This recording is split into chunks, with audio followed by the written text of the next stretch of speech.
আজি মই আপোনালোকৰ কাৰণে ফ্ৰোজেন শোল্ডাৰ বা এডেসিভ ক্যাপসুলাইটিছৰ ওপৰত এটা এক্সাৰসাইজ ভিডিও বনাইছো। ফ্ৰোজেন শোল্ডাৰ কি হয়?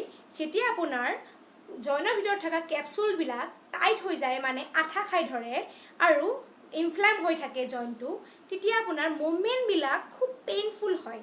সো মুভমেন্ট বিলাক পেইনফুল নহবৰ কাৰণে আৰু মুভমেন্ট বিলাক যাতে ইজি হৈ যায় তাৰ কাৰণে আজি আপোনালোকক মই কেইটামান খুব ইফেক্টিভ এক্সাৰসাইজ শিকাম, যোনকেইটা যে আপোনালোকে ৰেগুলাৰলি কৰি যায় আপোনালোকৰ ফ্ৰোজেন শোল্ডাৰ প্ৰবলেমটো খুব সোনকালে কমি যাব। সো ভিডিও যাতে শেষলৈকে চাই আৰু এক্সাৰসাইজ কেইটা ৰেগুলাৰলি কৰি যায়। এক্সাৰসাইজ কেইটা কৰাৰ আগত হট পেক বা পানী বটল এটাত গৰম পানী ভৰাই হাতখনত যদি হেক লৈ লয় তেনেহলে এক্সাৰসাইজ কেইটা কৰা আৰু ইজি হৈ পৰে আৰু মুভমেন্টটো খুব সহজে হৈ যায়। ফাৰ্ষ্ট এক্সাৰসাইজটোৰ কাৰণে হাত দুখনেৰে ওপৰলৈ ৰছী এডাল টানি থকাৰ দৰে আপ এণ্ড ডাউন মুভমেন্ট কৰিব। এক্সাৰসাইজটো 20 টাইম ৰিপিট কৰিব, শ্লোকে 20 টাইম।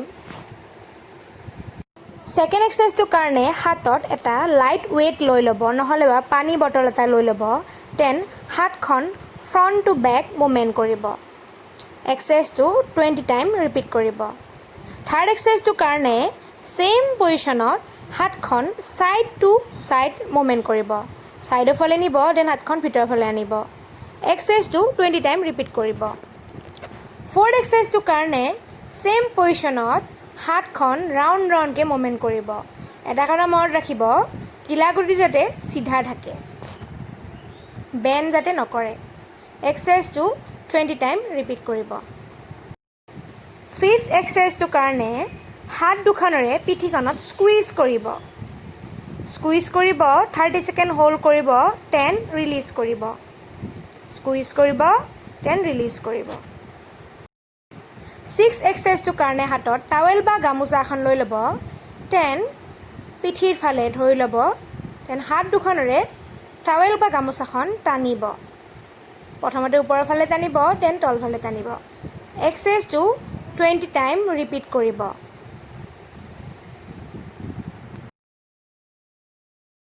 ছেভেন এক্সাৰসাইজটোৰ কাৰণে হাতখনৰ আঙুলিকেইটাৰে ৱালত চিৰি বগোৱাৰ দৰে মুভমেন্ট কৰিব।